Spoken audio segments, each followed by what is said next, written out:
Guys welcome to my channel. तर आज आपण बनवणार आहे रताळ्याचं तवा फ्राय।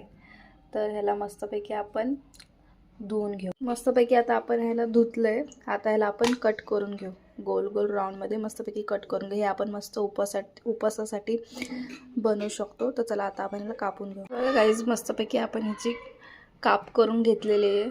हे बघा मस्तपैकी। तर चला ह्याला आपण एकदा वापस वॉश करून आपण ह्याला तवा फ्राय करून घेऊ। मस्तपैकी ह्याला एकदा वॉश करून घेऊ। पॅन गरम झाला, त्याच्यामध्ये आपण ॲड करू घी, टाकू रताळ्याचे काप,